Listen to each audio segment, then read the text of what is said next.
간증해줘서 고마워요. 두 번째라고 꽃 한 송이도 안 주네, 그죠? 음, 하여튼 이렇게 새로운 마음으로 새롭게 살려는 마음을 가지고 새롭게 시작돼서 참으로 감사합니다. 이번 수료 보라 세미나에서도 참 27분이라는 세 분이 새로운 분이 오셔서 강의를 듣고 동참하면서 너무들 행복해 하셨습니다. 뭐 세미나를 하려면 비용이 한 900만 원, 이번에도 그 정도 든 것 같아요. 그런데 그 정도의 비용이 들어갈지라도 이렇게 모여서 하나님 말씀을 나누고 새로운 어떤 삶을 살아가고 새로운 역사를 이룬다는 것이 참으로 고마웠습니다. 이 세미나 끝날 때쯤에서 목사님들한테 듣는 얘기는 한결같이 그것입니다. 제가 가서 성경을 더 많이 읽어야 되겠습니다. 묵상을 해야 되겠습니다. 강의를 들으시면서 그 생각을 많이 하시는가 봐요. 그래서 그러면서 가서 아마 이번에도 적어도 한 20% 이상은 가서 하지 않을까. 그 이상으로 하기는 하겠지만 가서 이제 적용을 하면 해낼 수 있는 분들이 그 정도는 적어도 제 눈에 보였습니다. 그래서 여러분이 기도해 주시고 이런 것이 헛되지 않고 잘 이렇게 되고 있다는 것을 말씀드리고 싶습니다. 바로왕이 꿈을 꾸었습니다. 근데 그것도 두 번이나 연이어서 꿈을 꾸었는데 여러분이 그 꿈 내용을 잘 알고 계십니다. 첫 번째 꿈은 나일강에서 소돌이 암소가 7마리가 쭉 올라오는데 그 암소가 얼마나 막 퉁퉁하고 살이 찌고 막 아주 이쁘고 소들이 참 이렇게 살찌고 그러면 막 윤기가 나고 이쁘거든요. 그런 소 7마리가 쫙 올라오는 거예요. 와서 그 암소들이 풀을 뜯어 먹습니다. 근데 곧이어서 성경의 표현대로 흉측하고 야윈, 보기에도 흉측하게 빼싹 마른 그냥 말라 빠진 그런 또 소들이 7마리 암소가 올라옵니다. 그러더니 먼저 그렇게 살찌고 그렇게 예뻐 보였던 소들을 다 7마리를 잡아먹는데 잡아먹은 후에도 이게 배가 부르면 좀 살이 올라야 되는데 그게 아니라 그냥 삐쩍 마른 흉측한 상태로 계속 그냥 남아 있었다라고 말하고 있습니다. 그리고 두 번째 꿈을 꿨어요. 근데 한 줄기에 이삭이 7개 있는데 그 7 이삭이 전부 튼실한 거죠. 와, 너무 이쁘죠. 얼마 곡식이 튼실할 때처럼 이쁜 게 없잖아요. 그렇게 이쁜데 조금 있다가 또 다른 한 줄기가 나오는데 비실비실하고 바람에 쭉정이 만든 것 같은 그런 이삭들이, 배짱 마른 이삭들이, 이렇게 이삭이 7개가 또 나오는데 그것이 온전한 그 이삭들을 튼실한 것을 다 삼켜버렸다고 그랬어요. 이 두 가지 꿈을 꾸고 나서 바로는 뭔가 이게 꿈은 무슨 메시지가 있는 게 분명한데 그냥 개꿈이면 꿈꾸고 그냥 잊어버리는데 이게 하나도 잊어버리지 않고 선명하게 마음에 확 올라오는데 이게 여러분 그런 꿈 꿔보셨잖아요. 막 땀이 막 식은 땀이 삐질삐질 나고 도대체 이게 무슨 메시지일까 하는 그런 데가 있는데 바로가 이것 때문에 이건 그냥 예사로운 꿈이 아니라고 생각한 거예요. 그래서 꿈에 대해서 전문가라고 생각하는 사람들을, 술객들을 부르고 지혜롭다고 하는 사람들 불러서 해몽을 하라고 하는데 이 사람들이 풀어낼 수가 없습니다. 해몽을 할 수가 없는 거야. 풀리지가 않아요. 이게 무슨 말일까? 섣불리 말했다가는 큰일 나는 것이니까 임금 앞에서 말을 함부로 그냥 생각대로 말할 수도 없는 것이기 때문에 누구도 그것을 풀어낼 수가 없었어요. 그때 2년 전에 감옥에 갇혔던 술 장관 있잖아요. 그 사람이 요셉이 생각난 거예요. 그 시간에 탁.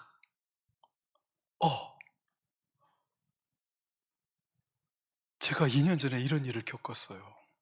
그때 이 친구가 꿈을 해석한 대로 저는 이렇게 복직이 됐고 떡 맡은 관은 빵을 맡은 그 친구는 죽었습니다. 그럼 빨리 불러와라. 그래가지고 이제 요셉을 불러오는데 성경에 이렇게 기록했습니다 그 웅덩이에서 건져냈다 그래요. 웅덩이에서, 구덩이에서 건져내죠. 그러니까 그의 삶이 지금까지 점점 더 내려가서 그 고통의 시간들을 그 지하 감옥에서 그가 보내고 있었던 것이죠. 그래 나와서 수염을 깎고 옷을 갈아입고, 저기서 옷을 벗고 옷을 갈아입고 바로 앞에 섭니다. 바로가 네가 그렇게 꿈을 잘 푼다며 이렇게 말해요. 네가 그렇게 꿈을 잘 푼다며 그랬더니 저는 할 수 없습니다. 하나님께서 해서 이건 해주셔야, 풀어주셔야 되는 것이지 저는 이것을 해석할 능력은 없습니다. 이렇게 말해요. 그래서 그 꿈을 쫙 푸는데 7은 7년을 말합니다. 7년 동안 이제 풍년이 될 것입니다. 그리고 7년 후에는 누구도 감당할 수 없는 기근이, 흉년이 될 텐데 그때는 잘못하면, 이걸 잘못 지내면 이 나라가 다 망하게 될 것입니다. 이런 얘기를 쭉 해줍니다. 망하게 됩니다. 이 문제를 잘 해결하지 못하면 이집트는 망하게 될 것입니다. 그러면서 대책도 얘기합니다. 대책. 슬기롭고 이 일을 잘 감당할 수 있는 능력 있는 사람을 책임자로 세워서 이 일을 감당하게 해주시고, 전국에 창고를 크게 짓고 거기에 매년마다 풍년이든 7년 동안 5분의 1씩을 모아들여서 갈무리를 해두셔야 됩니다. 7년 동안 25%씩 20%씩 계속 쌓아두라는 것이죠. 그래서 전국에 이 일만 전담해서 할 수 있는 사람들을 세우라는 거예요. 이 일을 잘 감당할 수 있는 사람을 그렇게 세우라는 얘기를 합니다. 이 얘기를 딱 듣고 나서 바로 왕은 신하들과 회의를 합니다. 어떻습니까? 이 사람이 풀어준 꿈이 이게 타당하다고 생각합니까? 이런 회의를 하죠. 그때 이제 또 요셉이 한 말이 있잖아요. 이것은 2번이나 보여주신 이유가 있습니다. 이것은 하나님께서 이미 이렇게 하시기로 결정하셨고 이걸 반드시 시행하실 거라는 것을 드러내 주신 것입니다. 임금님께 그 얘기를 합니다. 이 말은 굉장히 위험한 발언이죠. 왜 위험한 발언이에요? 이집트에서 어떻게 해요? 바로 왕은 신이에요. 그죠? 신으로 신격화 시켜놨어요. 근데 그렇게 말하면 어떻게 해요? 바로 왕보다 높으신 하나님이 계시고 그 하나님이 어떻게 해요? 바로 왕에게 이 땅에서 일하는 일을 시키신다. 그리고 세상의 모든 일은 그분이 계획하시고 주관하신다. 이 얘기를 한 거예요. 그럼 어떻게 해요? 바로의 입장에서 내가 신인데 감히 내 위에 하나님이라는 분이 있고 그분이 그 양반이 나에게 할 일을 시켜? 이렇게 옹졸한 왕이었다면 확 돌아버렸을 거예요. 근데 요셉은 이런 말을 하는데 조금도 서슴지 않고 탁탁 말합니다. 어렸을 때부터 그랬잖아요. 아버지 앞에 형들에 대해서 얘기할 때도 조금도 주저하지 않고 탁탁 말했던 이 친구가 지금도 그렇게 임금 앞에서 그렇게 말합니다. 회의 결과 이때 이제 바로 왕이 신하들에게 이렇게 말합니다. 여러분, 우리나라에 이만큼 하나님의 신에 감동된 사람이 있을까요? 이 일을 이 친구만큼 해낼 수 있는 사람이 있을까요? 라는 말을 합니다. 그때 신하들도 지금까지 꿈을 해몽하려고 그렇게 지혜자들을, 슬기로운 자를 다 불렀지만 그게 안 된 것을 알았기 때문에 거기에 동의할 수밖에 없었어요. 여러분이 신하리라면 요셉을 이런 일을 맡을 총리로 세우는 게 달가워요? 기분 나빠요?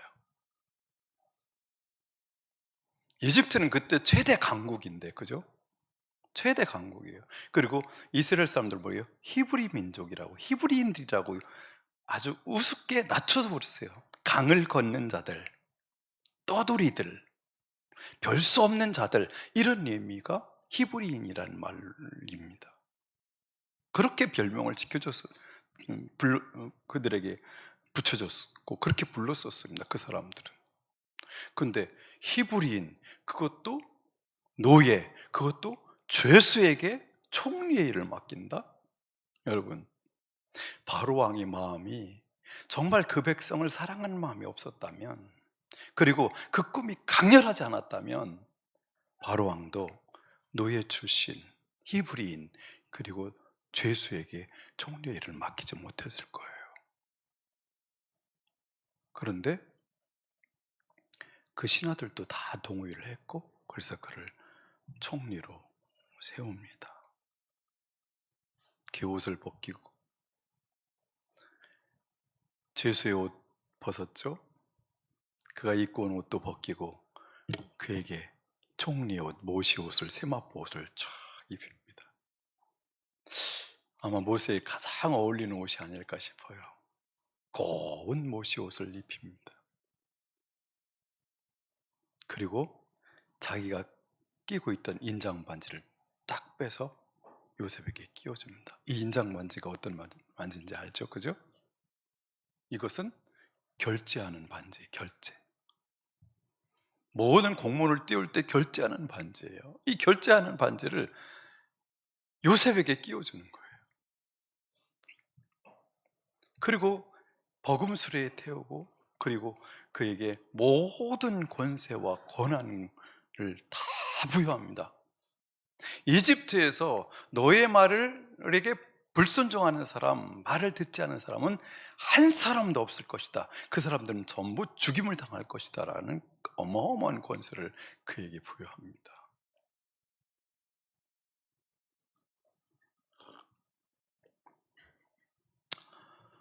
그의 성공을 우리가 축하해야 되나요? 어떻게 해야 될까요? 13년 만에 팔려서 그렇게 고통당하는 시대에 계속해서 어려움을 당하다가 이제 13년 만에 30세가 되어서 그는 이집트의 총리가 되었습니다. 근데 여기서 우리가 던져야 될 질문이 있죠. 파라오 왕은 왜 그렇게 힘든, 자존심을 설악하지 않은 가운데라 할지라도 요셉을 총리로 세울 수밖에 없었나요? 그것은 그에게 영광을 주기 위함이 아닙니다. 그게 그 모든 권세를 준 것도 그의 영광을 위해서 준 것이 아닙니다. 그에게 총리의 직분을 준 것은, 인장반지를 빼준 것은, 그의 모든 권세를 준 이유는 이집트의 위기 속에서 이집트를 구해내 달라는 것이죠. 이집트가 멸망당하지 않고 이 위기에서 벗어날 수 있도록 그 모든 것을, 권한과 권세를 준 것입니다.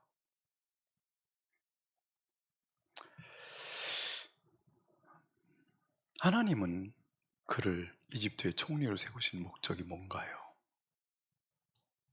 그를 이집트의 총리로 세우는 것이 하나님의 목적이었나요? 그것이 하나님의 목표였고 목적이었나요? 요셉을 향한? 아닙니다. 그것은 목적이 아닙니다. 그것은 요셉이 뒤에 말하는 것처럼 많은 수많은 사람을 요셉을 통해서 구원하시기 위함이고, 두 번째는 아브라함과 한 언약. 어떤 언약이 있어요? 창세기 15장에 보면 네가 이방인의 객이 되어 4대 만에 다시 돌아올 것인데 큰 민족을 이루어서 돌아오리라 하신 뭐예요? 자손에 대한 약속을 성취하시기 위함입니다. 고센 땅에 그 백성들을 집어넣어서 70명을 집어넣어가지고 150만, 200만이 되는 사람들, 150만이 되는 사람들로 그들 한 민족을 이룰 수 있는 인큐베이터에 집어넣은 것처럼 그 민족을 집어넣어서 430년이라는 그 시간 동안에 그것을, 약속을 성취하시기 위함이었습니다. 여러분, 우리 어린이들, 청소년들, 청년들, 요셉이 하나님의 신에 감동되었다는 말을 여러분 어떻게 느껴지고 받아들이신지 궁금해요. 요셉이 하나님의 신에 감동되었다는 그 말이 무슨 말이죠? 하나님의 신에 감동된 자. 바로왕의 신하들은 도저히 그 누구도 그것을 꿈을 풀어낼 수 없어. 하나님이 어떤 계획을 가지고 계신지, 하나님이 땅에 대한 어떤 경륜, 비밀을 풀어낼 수 있는 사람이 하나도 없었죠. 그런데 그것을 풀어낼 수 있는 유일한 사람은 요셉이었는데, 요셉이 그게 가능했다는 것을 바로왕은 어떻게 해석해요? 저 사람 속에 하나님의 마음이 있다, 하나님의 신이 있다, 하나님의 속의 비밀을 알아낼 수 있는 그런 능력이 있는 사람이다라고 해석을 한 거예요. 요셉은 학교를 다녀본 적이 없습니다. 요셉은 학교를 다녀본 적이 없어요. 현장에서 모든 것을 익혔습니다. 집에서 목축을 하면서 가정 총무로서 아버지가 세우려고 하는 그 일을 통해서 그는 채색 옷을 입고 집에서 그 일을 해가면서 그는 현장에서 그 일을 익혔고, 또 보디발의 집에서도 현장에서 모든 일을 감당하고 모든 재정적인 투자부터 모든 일을 그는 현장에서 익혔습니다. 그리고 감옥에서 또한 그렇게 그런 일을 익혔습니다. 근데 그 정도는 이집트에 있는 사람들도 다 합니다. 그 정도가 아니라 이집트의 사람들은 공부까지 합니다. 학교에 가서 공부까지 합니다. 탁월한 어떤 사람들에게 사사를 받기도 합니다. 그렇지만 요셉에게는 그런 기회는 없었어요. 공부하는 것과 사람의 빽이 있는 것과 그것을 넘어선 어떤 플러스 알파가 요셉에게 있었어요. 그게 뭐예요? 하나님이 함께 하셨다는 거예요. 13년 동안 그는 SNS를 할 수 없었고요, 영상을 볼 수가 없었어요. 다른 일을 할 수 있는 게 아무것도 없었어요. 다른 친구를 만날 수도 없었어요. 친구가 없었어요. 그래서 그는 그 외로움의 시간들, 그 고독의 시간들을, 그 외로움의 시간들을 하나님과 깊이 만나는 그 시간이 13년을 보내요. 이게 참 고난의 유익이고 문명이 발달하지 않기 때문에 오는 유익이에요.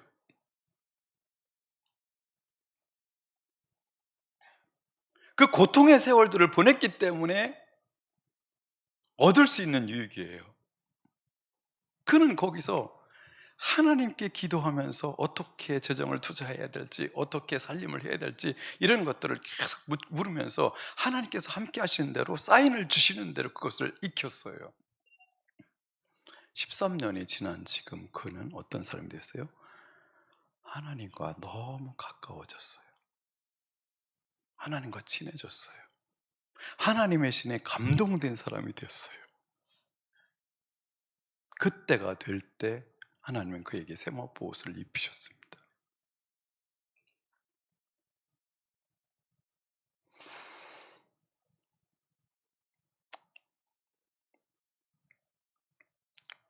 너무 공부에 사로잡히지 말았으면 좋겠어요. 하나님은 모르는데 공부를 해서 뭐다 써먹죠? 그 지식이 어디에 소용될까요, 그게? 그 정도는 다 알아요. 그냥 요즘은 그냥 검색만 해도 챗GPT가 다 알려주고 제미나이가 다 알려줘요. 그 지식으로 해낼 수 있는 게 아무것도 없어요. 앞으로 점점 더 그럴 것입니다. 점점 더 그럴 것입니다. 근데 공부를 하다가 친구 관계도 하는 방법을 잃어버려요. 친구가 어떻게 사귀고, 어떻게 좋은 친구가 되고, 어떻게 친구들과 연합해서 뭔 일을 이뤄내고, 이런 것들을 하는 법을 리더십도 없고 사람들과 관계 맺는 것도 배우지 못해요. 그 중요한 시기, 그죠? 요셉같이 하나님께 직접 훈련받아야 할 그 시간들을 그냥 낭비를 하는 것이죠. 여러분도 여러분 만난 해리김이라는 그분은 그 교회의 어린이들 학교를 보내면요, 교회 멤버로 받아주지 않고 다 쫓아냈어요. 학교 보내면 사람이 다 버린다는 거예요.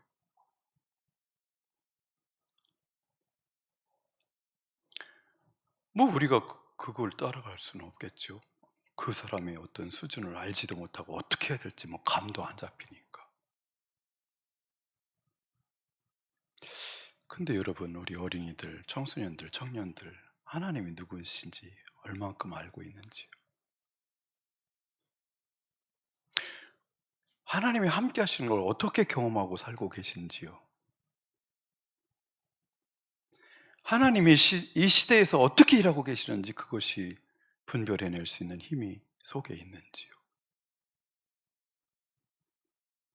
그렇지 않으면요, 죽을 때까지 어떻게든지 살아남으려고 발버둥치는 서바이벌 모드로 살다가 인생은 끝나버려요. 인정받고 싶어서 발버둥치다가 이 사람한테 인정받고 저 사람한테 인정받고 인정받을 수 있는 힘이 없으니까 막 자꾸 자격증을 따고 자격증을 따는 이런 것으로 그 인생을 살아가는 것이죠. 하나님께서 쓰시기로 작정하고 하나님의 영이, 하나님 말씀이 충만한 그 사람이 되지 않는 한 인생은 그냥 흘러가는 거예요.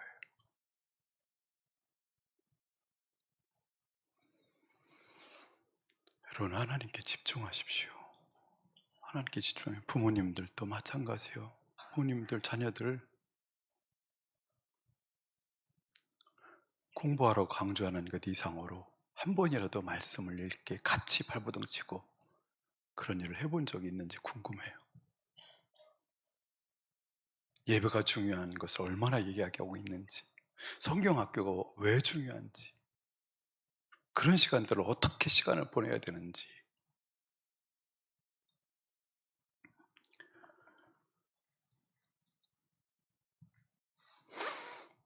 여러분, 성공하는 것이 목적이 되면 안 됩니다. 요즘은 어느 초등학교는요, 어렸을 때부터 의사반을 만드는데 초등학교 때부터 의사반 미쳤지 다들.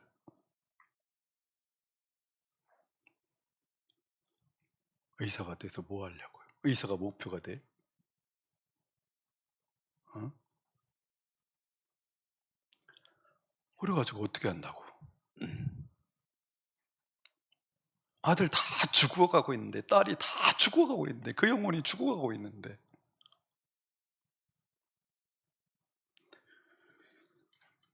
제가 이번 주에 조지 워싱턴 카바 박사, 땅콩 박사라는 분의 책을 읽었어요. 제가 인생에서 가장 좋아하는 사람 중에, 존경하는 분 중에 한 사람이 이 땅콩 박사 조지 워싱턴 카바 박사입니다.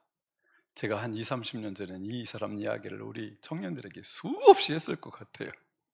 얘기하고 또 하고 얘기하고 또 하고 그랬을 거예요. 이번에도 읽는데 또 감동이 오더라고요. 이분은 흑인이에요. 태어났을 때는 아버지가 이미 그, 그 나무에 깔려 죽었어요. 그 마차에 나무를 싣고 가다가 이렇게 잘못돼서 그 깔려서 죽어버렸어요. 얘는 젖도 안 뗀 어린아인데, 엄마, 근데 남북전쟁 이후에 이미 노예가 해방된 이후인데, 여러분, 백인들 우월주의 사상에 사로잡힌 그 KKK단 이 사람들이 막 노예 흑인들을 납치해가고 가서 죽여버리고 뭐 이런 일들, 불을 지르고 그런 일들을 많이 했어요. 그때 이 누나들과 엄마도 납치를 당해요. 그러니까 뭐예요? 얘는 이제 젖을 먹어야 되는 그런 상황인데 고아가 돼버렸어요. 형하고 둘이 남겨졌어요.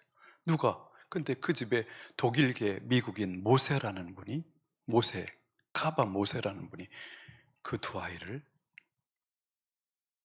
데려다가 자유인처럼, 백인처럼, 자기 자식처럼 양육을 시킵니다.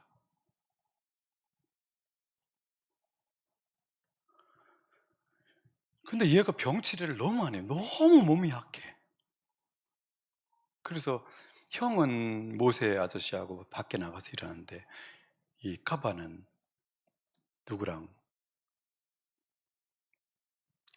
그 아주머니랑 가서 요리하는 거, 뜨개질하는 거, 꽃 키우는 거 이런 걸 계속 그렇게 하는데 얘는 질문이 그렇게 많아요. 질문이. 아, 씨앗, 제 조그만 씨앗에서 어떻게 저렇게 거대한 나무가 생기는가? 어떻게 저 꽃들은 저렇게 수많은 색깔을 가지고 있을까? 막. 근데 얘가 학교를 갈 수 없어요. 책을 읽는데 왜 흑인을 받아주는 학교가 없어요. 흑인을 받아주는 학교에 16살 때 주인 아저씨 모세한테 얘기했어요. 저 공부하고 싶어요. 저 학교 가고 싶어요. 이 동네는 학교 내가 다닐 곳이 없으니까 저를 갈 수 있게 해주세요. 그래가지고 걸어서 며칠 걸리는 곳에 가가지고 공부를 시작하고 또 그렇게 공부를 시작하는데 대학교를 입학 원서를 내서 합격을 했는데 갔더니 교회 목사님이 운영하는 대학교인데 갔더니 흑인이라는 이유로 안 받아줬어요. 그때만 해도 그랬어요. 1800년대 그랬어요. 그래서 절망하면서 세탁소를 운명하면서 이것저것 알아보는 일이 없으면 결국은 이제 대학교를 가서 미술을 전공하기도 하고 미술 공부하기도 피아노를 배우기도 하고 그러다가 결국은 농업을 공부를 해서 석사학위까지 땁니다. 그때 당시 전 미국에서 흑인이 석사를 딴 사람이 그 친구가 딱 한 사람이에요. 그렇게 태어난 친구가 그렇게 힘든 상황에서 태어난 그 친구가 석사 학위를 따냅니다. 그때부터 어느 농업학교에 교수로 초빙을 받고 가서 평생을 그 일을 살아가는데 많은 유혹이 있었습니다. 에디슨이라는 사람이 불러서 에디슨 알잖아요, 여러분. 돈을 준다고. 근데 그는 돈에 관심이 없습니다. 아이들을 길러내는 일에. 그는 그래 결국은 땅콩 하나로 300개 이상의 제품을 만들어냅니다. 그래서 그 동네 사람들이 너무 땅콩 농사를 짓는데 너무 가난하게 살고 막 비참하게 살고 막 이러는 걸 보면서 견딜 수가 없어서 마을의 사람들을 불러가지고 학교에서 농업에 관련된 강의를 해주고 그래도 사람들 멀리 있는 사람 못 오니까 마차를 그렇게 꾸려가지고 여러 가지 재료를 가지고 동네에 파견 나가가지고 현장에서 그 사람들을 가르칩니다. 그의 마음은 한 가지예요. 어떻게 하면 이 사람들이 안정된 삶을 살 수 있을까? 이렇게 고통 속에 살아가는 삶에서 벗어날 수 있을까? 내가 이 사람들을 어떻게 도와줄 수 있을까? 그가 발명한 모든 것들이 이제 기업들이 다 갖다 쓰는데 그에게 돈을 주려고 하면 그는 받지 않아요. 이건 하나님께서 나에게 준 건데 내가 어떻게 돈을 받냐고 그러면서 돈을 받지 않고 그렇게 생애를 마칩니다. 끝까지 그렇게 살다가. 여러분, 총리는 그런 권세를 준 것은 나를 위해서 준 게 아니에요. 죽을 수밖에 없는 사람들을 살리기 위해서 그 권세가 주어진 것입니다. 우리에게 돈이 주어진 것도 나를 위해서 쓰라고 준 게 아니에요. 이웃을 위해서 쓰라고 주신 것이에요. 딴 사람이 갖지 못한 지혜를 가진 것은 나를 위해서 준 건 아니에요. 나보다 연약하고 자신의 힘으로는 살 수 없는 그 사람들을 위해 쓰라고 주신 것입니다.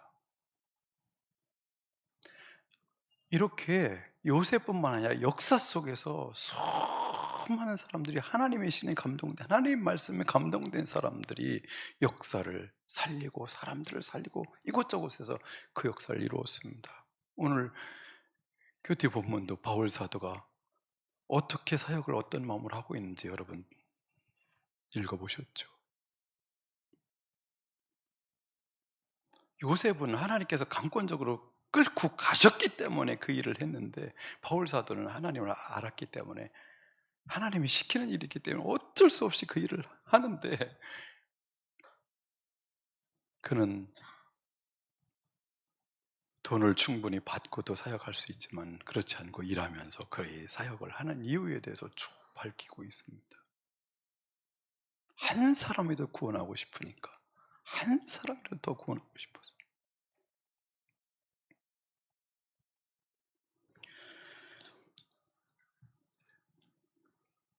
요셉은 하나님의 경륜을 나중에 이해했습니다.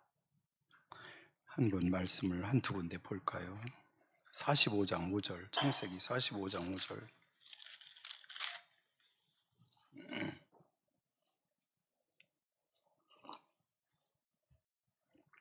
같이 읽어볼까요? 45장 5절.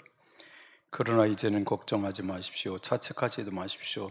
형님들이 나를 이곳에 팔아넘기긴 하였습니다만 그것은 하나님이 형님들보다 앞서서 나를 여기 보내셔서 우리의 목숨을 살려주시려고 그렇게 하신 것입니다. 여러분, 인생을 살면서 용서하는 것이 가장 힘든 일 중에 하나인데, 예수님께서 이 땅에 우리를 보내신 목적이 뭔지 아세요? 용서하려고, 하나님과 우리 사이를 화해시키고 용서하게 하려고. 우리는 하나님께 용서받은 사람인데, 여러분 중에 혹시 아직도 용서하지 못한 사람이 있으면 빨리 용서하셔야 됩니다. 부모님에 대해서, 형제에 대해서, 가까운 사람에게, 친구에 대해서 용서하지 못한 사람이 있으면 여러분의 인생은요, 쇠사슬에 매인 것처럼 하나님의 복이 임할 수 없어요. 그걸 풀어야 돼. 어떤 이유를 갖다 대면서 이런 사람은 어떻게 용서해? 이런 소리 하지 마세요. 그냥 용서하라면 하시면 돼요.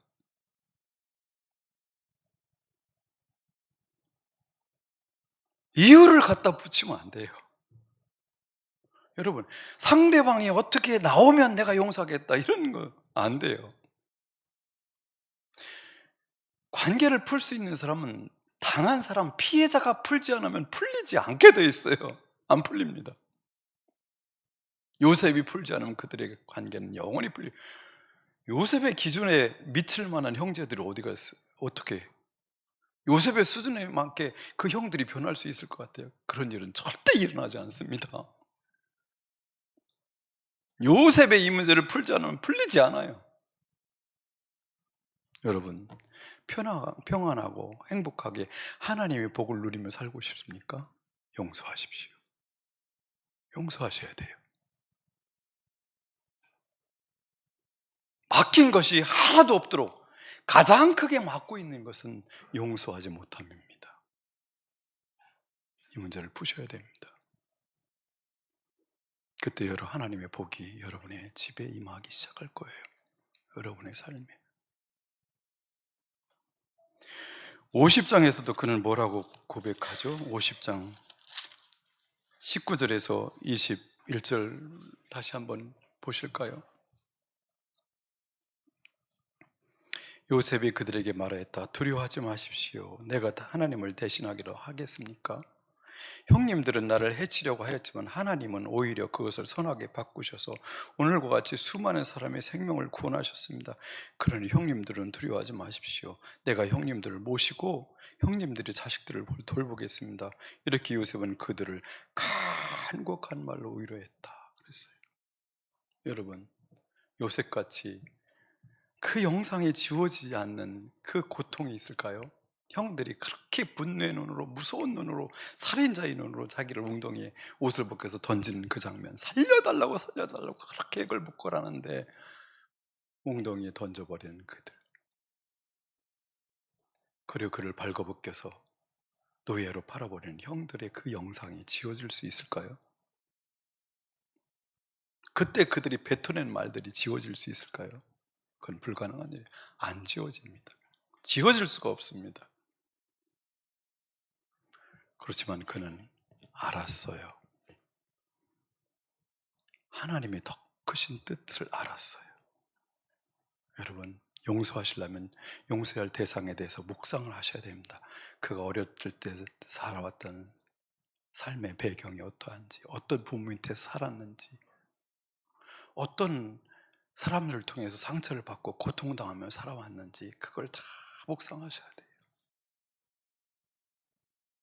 내가 살기 위해서 그 사람을 묵상해야 돼요. 아버지를 묵상하시고 나에게 힘들게 했던 어머니를 묵상하시고 나의 고통을 줬던 그 사람들의 주님 안에서 해석해내기 위해서, 다시 해석해내기 위해서 묵상하셔야 돼요. 그리고 그 사람들을, 요셉은 지금 내가 용서할게 이게 아니잖아요. 그게 아니에요. 용서할 권한이 내게 있는 거 아니고 심판할 권한도 내게 있는 게 아니라 내가 하나님을 대신하겠느냐, 하나님이 하실 일이 내가 하실 일이 아니라고 그런 결론을 내려버려요. 그리고 하는 말, 이것은 하나님께서 계획하신 큰 일을 위한 과정이었습니다. 이 하나님의 경륜을 깨닫고 나서 용서할 필요가 있어요, 없어요? 용서할 건덕지가 있어요, 없어요? 용서할 건덕지가 없어요. 뭘 용서를 하고 건방지게 용서를 해주고 말고를 해요. 지 고집에 사로잡혀 있는 거지 무슨.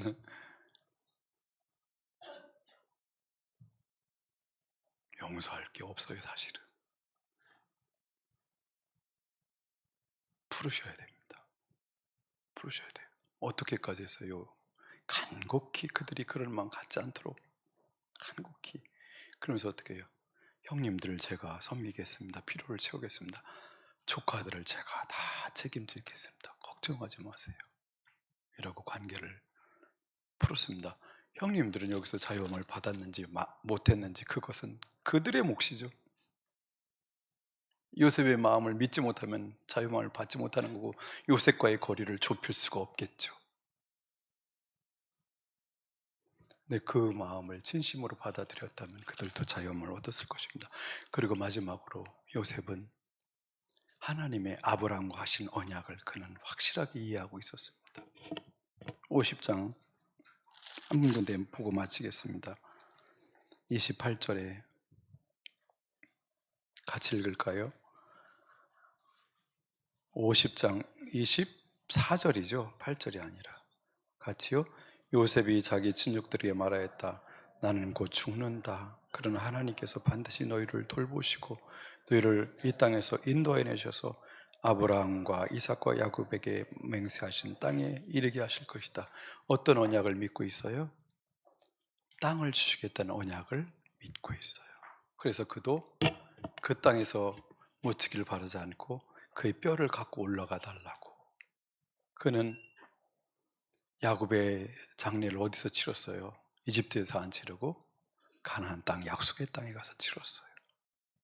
여러분, 이 사람들은 가볍게 행하지 않아요. 아브라함과 하신 언약을 어떻게 하나님께서 실현시키는 것인지를 하나하나 그런 경험하고 있어요. 그런데 그 시간이 한 달, 두 달이 아니에요. 10년, 20년이 아니에요. 100년, 200년, 300년, 400년이에요. 이런 성경적 관점을 가지고 안목을 갖지 않으면 우리는 그냥 앞에 당한 일에 그냥 무너지게 돼 있어요. 그냥 무너져 버리게 돼 있어요. 기도합시다.